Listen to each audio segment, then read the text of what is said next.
बिस्मिल्लाहिर्रहमानिर्रहीम। इय्याका नअबुदु व इय्याका नस्तईन।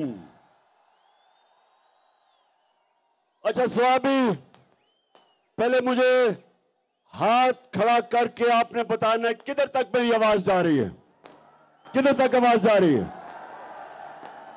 पीछे आवाज जा रही है, पीछे। स्वामी, इस्लामाबाद के आप करीब हो और मैंने जब आपको कॉल देनी है, जब मैं आपको कॉल दूंगा, मैं अपने स्वामी के बाशऊर और दिलेर नौजवानों को, मैं सबको इस्लामाबाद में मिलना चाहता हूं। तैयार हो?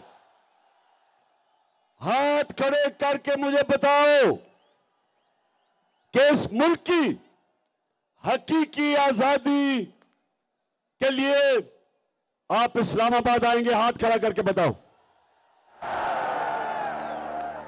और जो भी नहीं आ सकता इस्लामाबाद, वो स्वाबी में निकलेगा और बताएगा कि गुलामी नामंजूर, इंपोर्टेड हुकूमत नामंजूर। स्वाबी के नौजवानों, मैं सिर्फ आपको अपने मां बाप के दौर का बताना चाहता हूं। मैं आजाद पाकिस्तान में पैदा हुआ था, मेरे मां बाप गुलाम हिंदुस्तान में पैदा हुए थे। और जब हिंदुस्तान की हम गुलामी कर रहे थे तो 2 दफा जब बरतानिया ने 2 जंगों के अंदर शिरकत की, पहली जंग अजीम और दूसरी जंग अजीम, तो स्वाबी के नौजवानों ये याद रखो, लाखों लोगों ने यहां से लड़े और अंग्रेज के लिए कुर्बानियां दी। लाखों लोग हिंदुस्तान से जाके अंग्रेज की जंगों में लड़े, लेकिन कभी उनको किसी ने नहीं पूछा, ना कभी इनका शुक्रिया अदा किया गया। अरबों रुपया जो यहां से इकट्ठा करके अंग्रेजों की जंग में लगा, किसी ने नहीं परवाह की, किसी ने शुक्रिया अदा नहीं किया, क्योंकि हिंदुस्तान गुलाम था। गुलामों की कोई इज्जत नहीं होती।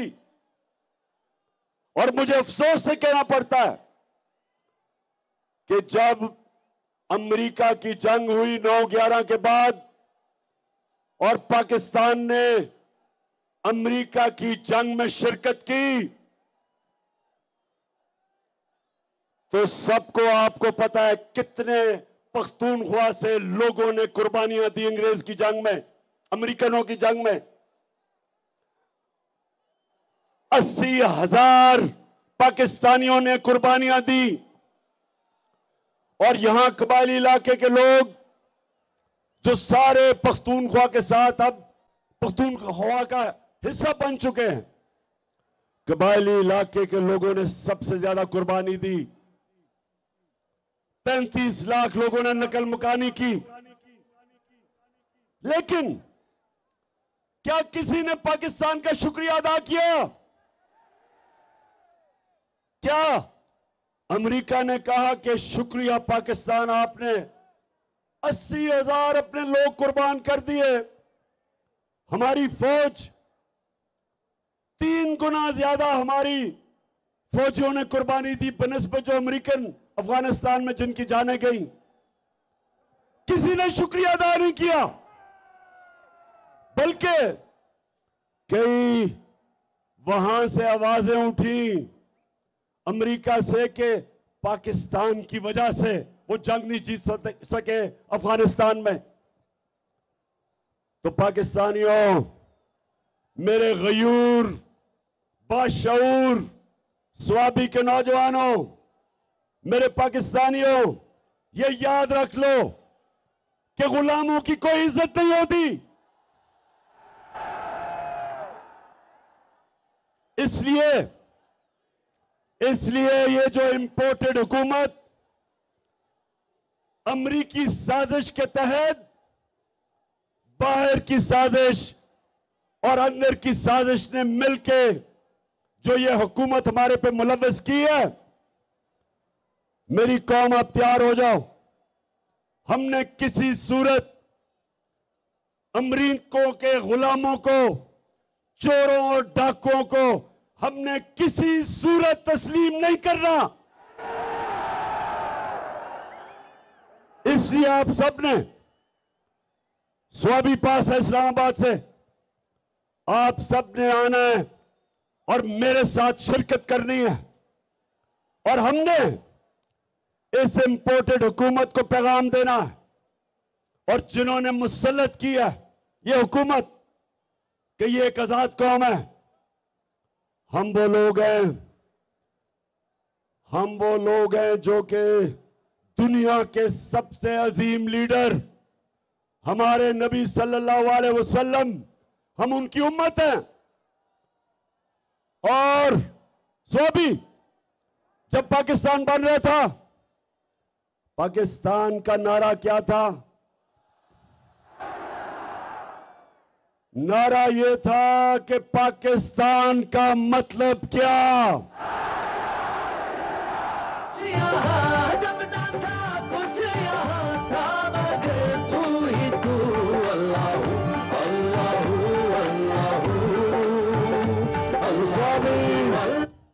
स्वाबी ये दोनों जरदारी और शरीफ 10 साल जब इन्होंने हुकूमत की 2008 और 18 के दरमियान,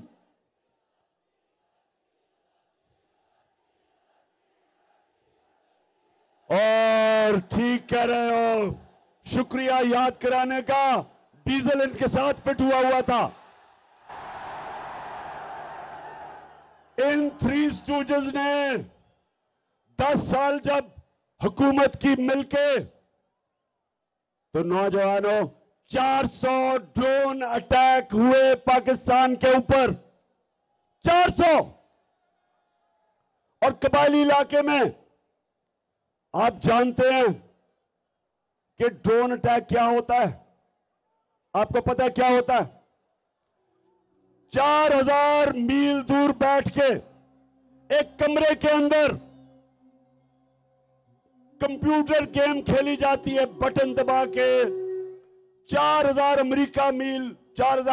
मील दूर अमेरिका में एक आदमी बैठा होता है, सामने कंप्यूटर स्क्रीन होती है उसके, यहां से उसको पैगाम जाता है कि जी इस एरिया में दहशतगर्द है।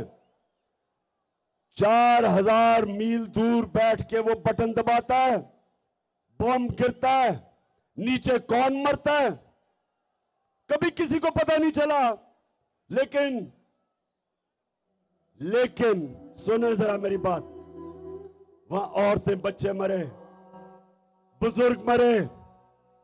एक जगह इन्होंने ड्रोन अटैक किया बजौड़ में, 64 बच्चे मदरसे में मर गए, 64 बच्चे। एक जगह वजीरिस्तान में ड्रोन अटैक होता है, 7 लोग मर जाते हैं। जो जख्मी होते हैं उनकी चीखों की आवाजें, लोग आते हैं उनको बचाने के लिए। दूसरा ड्रोन अटैक होता है, 7 और लोग मर जाते हैं। सुबह तक लोग डरते हैं जाते हुए करीब, जो जख्मी हैं उनकी आवाजें आ रही होती हैं। सुबह को लोग बचाने जाते हैं, फिर ड्रोन अटैक होता है, 7 और मर जाते हैं, 21 लोग मरते हैं। शादियों पे ड्रोन अटैक, जनाजों पे ड्रोन अटैक। और आप जानते हैं कि एक दफा ना जरदारी के मुंह से एक आवाज निकली और ये गीदड़ नवाज शरीफ के मुंह से एक दफा अमरीकनों को उसने कहा, इनमें इतनी जरूरत नहीं थी कि अमरीकनों को कहते कि ये सारे इंसानी हुकूक के खिलाफ है। दुनिया का कोई कानून इजाजत नहीं देता कि आप फैसला करें मुजरिम कौन है और आप ही उसको कत्ल कर दें। जज, जूरी, एक्सिक्यूशनर, दुनिया का कोई कानून इजाजत नहीं देता। लेकिन इस मुल्क पे जिनके लिए हम जंग लड़ रहे थे, 400 ड्रोन अटैक हुए। एक दफा इन दोनों ने जुर्रत नहीं की अमेरिका को कहने के लिए कि क्या आप अपने मुल्क में दहशतगर्द के ऊपर ड्रोन अटैक करेंगे। जुर्रत थी इनमें क्या? इनमें यह जुर्रत थी बरतानिया को कहने के लिए कि लंदन में हमारा बड़ा दहशतगर्द जिसने हजारों लोगों को कत्ल करवाया, क्या हमें इजाजत देंगे ड्रोन अटैक करके उसको मारे? तो अगर अपने मुल्क में आप हमें कहते हैं कि अदालत में जाके साबित करो वो दहशतगर्द है, तो हमारे मुल्क में आपने कैसे आपने 400 ड्रोन अटैक किए, बेकसूर लोगों को मारा, औरतें बच्चों को मारा। और ये तो जिनको फिर से इन दो खानदानों को फिर से जो मुसल्लत किया है, इसीलिए किया है कि ये उनके गुलाम हैं, इनमें जुर्रत नहीं है। ये पैसे की पूजा करने वाले हैं, ये पैसे के बुत की पूजा करने वाले हैं। इनके पैसे पड़े हैं बाहर, इनके लंदन में, अमेरिका में पैसे पड़े हुए हैं। ये कभी अपने लोगों के हकूक के लिए, उनके फायदे के लिए, ये कभी अपनी जुबान उनके अपने आकाओं के सामने जुबान नहीं खोलेंगे। इसलिए इनको लेके आए हैं, इसलिए इनको पाकिस्तान पर मुसल्लत किया, क्योंकि इनको पता था कि इमरान खान ना इनको बेच देगा, ना यहां से उनकी किसी जंग में शिरकत करेगा, ना वो अपने मुल्क के मफादात को उनके लिए कुर्बान करेगा, अपने लोगों के फैसले करेगा, क्योंकि इमरान खान का जीना मरना पाकिस्तान में है। इसलिए नौजवानों ये साजिश की गई और इसलिए आपने इस्लामाबाद पहुंचना है। और मैं, मगरिब हो रही है, यहीं आपने नमाज पढ़नी है, लेकिन मैं जल्दी जल्दी बात करता हूं। दूसरी बात नौजवानों, दूसरी बात, ये जो लोगों को ऊपर आपके मुसल्लत किया, ये 30 साल से ये दो खानदान, भुट्टो और शरीफों के खानदान 30 साल से इस मुल्क के ऊपर हुक्मरानी कर रहे हैं। इनकी वजह से आज शहबाज शरीफ कहते हैं जी हम तो बेकारी हैं, इसलिए गुलाम हैं। और इनका एक और वजीर कहता है हम तो वेंटिलेटर पे हैं, हम तो अमेरिका की गुलामी करने पे मजबूर हैं। मेरे पाकिस्तानियों, ये आपके सामने ये वो लोग हैं जो दो बुतों की पूजा करते हैं। एक है बुत पैसे का और दूसरा बुत खौफ का। और यही मेरे नबी सल्लल्लाहु अलैहि वसल्लम ने मदीना में आके इन्हीं बुतों को तोड़ा था, खौफ के बुत को तोड़ा था, आजाद किया था। ला इलाहा इल्लल्लाह का मतलब हमें सिखाया था कि हम सिवाय अल्लाह के किसी के सामने नहीं झुकते। दिल में हो नीयत साफ, तो हो इंसाफ, कहे इमरान खान। तो चली है अब तहरीक के होगा ठीक, ये प्यारा पाकिस्तान। तो मेरे पाकिस्तानियों, हमारा जो नजरियाती लीडर इल्लामा इकबाल थे, उन्होंने तब ही कह दिया था कि हमने इकबाल का शाहीन बनना है, हमने वो लोग बनने हैं जिन्होंने दुनिया की इमामत करनी है। अल्लाह ने इंसान के हाथ में यह चीज छोड़ दी है कि वो या परवाज कर सकता है और वो या जमीन के ऊपर रेंग सकता है। अल्लाह ने कुरान में कहा है कि इंसान जब ऊपर जाता है तो फरिश्तों से ऊपर चला जाता है, और जब वो नीचे गिरता है तो जानवरों से नीचे चला जाता है। ये जो ऊपर बैठे हुए हैं ये जानवरों से नीचे चले गए हैं। एक जानवर भी उतना खाता है जितना उसकी भूख होती है, इनका तो पेट ही नहीं भरता।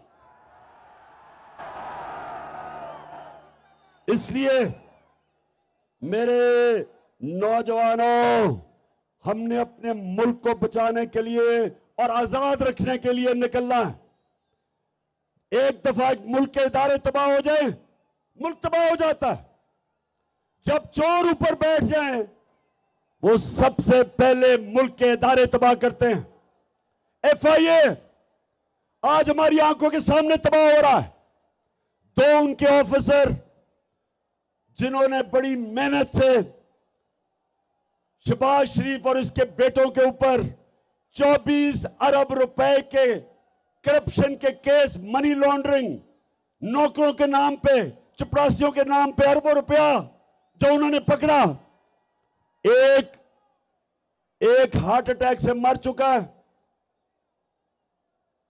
डॉक्टर रिजवान मर चुका है, और दूसरा उसको भी हार्ट अटैक हुआ जो दूसरा ऑफिसर था। आज वो अपनी जिंदगी की जंग लड़ रहा है, और मैं इंशाल्लाह इस पे बताऊंगा कि वो कौन सी जहर इस्तेमाल की जाती है जो खाने में डालते हैं जिसकी वजह से हार्ट अटैक होता है। तो FIA तो तबाह हो गई, उसके ऊपर एक कातिल बिठा दिया। फैसलाबाद का कातिल जिसने 18 लोगों को कत्ल किया, राना सनाउल्लाह, वो बैठ गया ऊपर। अब यही FIA से वो होगा जो MQM ने कराची की पुलिस से किया था। 1996 में नसीरुल्लाह बाबर ने MQM के खिलाफ ऑपरेशन किया। 1997 में गवर्नमेंट चली गई पीपल्स पार्टी की, नवाज शरीफ आ गया, इसने MQM से समझौता कर लिया। MQM ने चुन चुन के एक एक पुलिस वाले को कत्ल किया जो ऑपरेशन में शामिल था। और आज तक मेरे पाकिस्तानियों, आज तक कराची पुलिस अपने पैर पे नहीं खड़ी हुई, रेंजर बुलाने पड़े हैं। पुलिस खत्म होगी उसके बाद। इसी तरह इदारे खत्म होते हैं जब मुजरिमों को ऊपर बिठाते हैं। और इसलिए मेरे पाकिस्तानियों, हमने इनका मुकाबला करना है, अपने मुल्क को बचाना इन चोरों से, अमेरिकनों के गुलामों से। और आपने सब ने मेरे साथ निकलना है। फिर से हाथ खड़ा करके बताओ, हम निकलोगे? मैं तो देखूंगा, तुम भी देखोगे, तुम भी देखोगे, मैं तो देखूंगा, मैं तो देखूंगा। मेरे पाकिस्तानियों, एक चीज याद रख लेना, कौम के ऊपर अटैक हो जाए, बमबारी हो जाए, जापान के ऊपर एटम बम गिर गया, कौम फिर भी खड़ी हो जाती है, अपने पैर पर फिर भी खड़ी हो जाती है। अफगानिस्तान में कितनी 40 साल से इंतशार है, फिर भी वो कौम तकड़ी है। लेकिन एक चीज याद रखें, जब एक कौम की आप इखलाकियात खत्म करते हैं, कौम मर जाती है। जब एक कौम अच्छे और बुरे की तमीज खत्म करती है, कौम मर जाती है। कौम पहले इखलाकी तौर पे मरती है, फिर माशी तौर पे मरती है। तो जो ये लोग 60% कैबिनेट जमानत के ऊपर है, पाकिस्तान का ये जो क्राइम मिनिस्टर है, प्राइम मिनिस्टर नहीं, क्राइम मिनिस्टर है,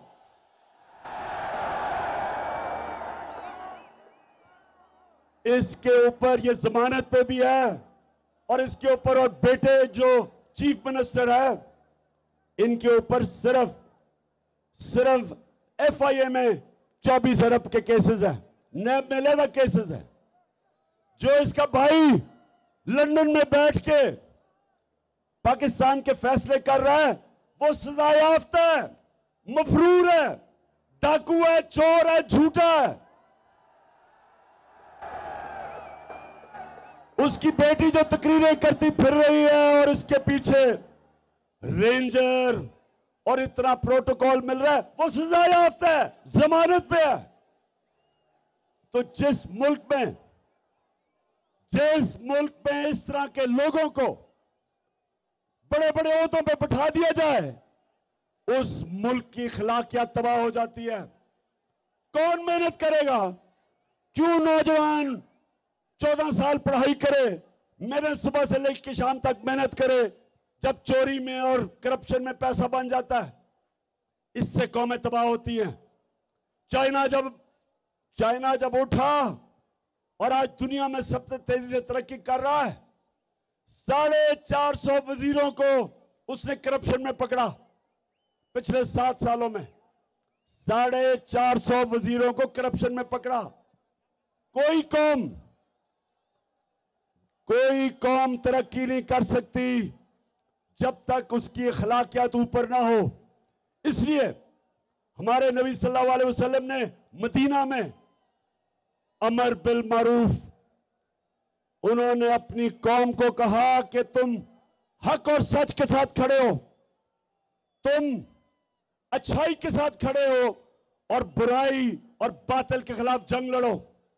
ये हुक्म है अल्लाह का, ये कुरान में है, अमर बिल मारूफ। इसके ऊपर एक माशरा खड़ा होता है। तो जब माशरे के बड़े बड़े ओहदे उसके बड़े बड़े मुल्क के मुजरिम ले ले, वो माशरे का कोई मुस्तकबिल नहीं है। इसलिए स्वाबी, आपने इस्लामाबाद पहुंचना है, आपने इस्लामाबाद पहुंचना है। ना आपने गर्मी देखनी है, ना आपने देखना है कि जनाब बारिश नहीं हुई, कोई फिक्र ना करें। हम दुनिया के सबसे अजीम लीडर मोहम्मद सल्लल्लाहु अलैहि वसल्लम के उम्मती हैं। हमें कोई खौफ नहीं है। अल्लाह कुरान में कहता है, जो लोग ईमान ले अल्लाह उनके खौफ दूर कर देता है। हमारे में कोई खौफ नहीं है। और हम इंशाअल्लाह इन चोरों को, इन गुलामों को, इनको इंशाअल्लाह कभी तस्लीम भी नहीं करेंगे। हम सिर्फ एक चीज चाहते हैं, इलेक्शन की डेट दो, इलेक्शन करवाओ, इलेक्शन करवाओ। हम चाहते हैं कि पाकिस्तान के लोग फैसला करें कि इस मुल्क की क़यादत कौन करेगा। हम कोई इंपोर्टेड हुकूमत को नहीं मानते। तो आखिर में मेरे स्वाबी के बाशऊर और दलेर नौजवानों,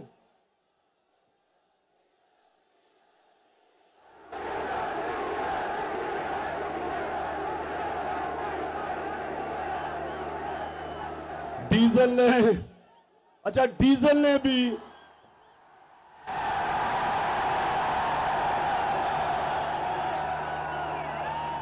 ने वो मिनिस्ट्री नहीं ली। हमने समझा जी बड़ा इस्लाम का ठेकेदार है, ये बड़ी अच्छी कोई वज़ीरत लेगा, कुछ लोगों को बताएगा इस्लाम के मुतालिक, कोई तालीम की वजारत लेगा। लेकिन उसने वजारत ली है सड़कों की, जिसमें पैसा बनता है, कमीशन बनती है। डीजल का भी, वैसे मैं डीजल का भी देख रहा हूं कि ये जो सारे इकट्ठे हो गए, इमरान खान को हराने के लिए, इंशाअल्लाह इन सारों का इकट्ठा जनाजा निकलेगा। स्वाबी, मैं फिर से आपके जुनून और आपके शऊर का आपका शुक्रिया भी अदा करता हूं, आपको खराज तहसीन पेश करता हूं। मैं यहां अपनी टीम, असद कैसर आपको और शराम तरक्की और आपकी फैमिली और मेरे बाकी सारे पुराने जब मैं शुरू में स्वाबी आता था तो छोटे छोटे बच्चे थे, आज सफेद बाल हो गए उनके। मैं आप सबको आज खिराज तहसीन पेश करता हूं कि आपने मेरे साथ इतनी ऊंच नीच में इतना मेरे साथ वक्त गुजारा। आप बुरे वक्त पे भी मेरे साथ खड़े हुए।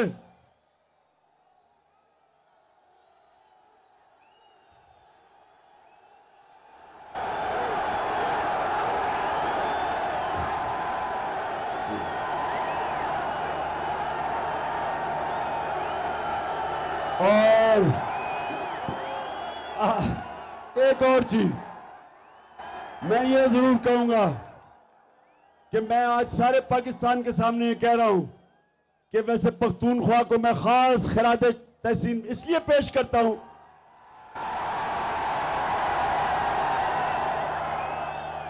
सारे पाकिस्तान में ये कह रहा हूं कि सारे पख्तूनख्वा में सिर्फ एक लोटा हुआ, एक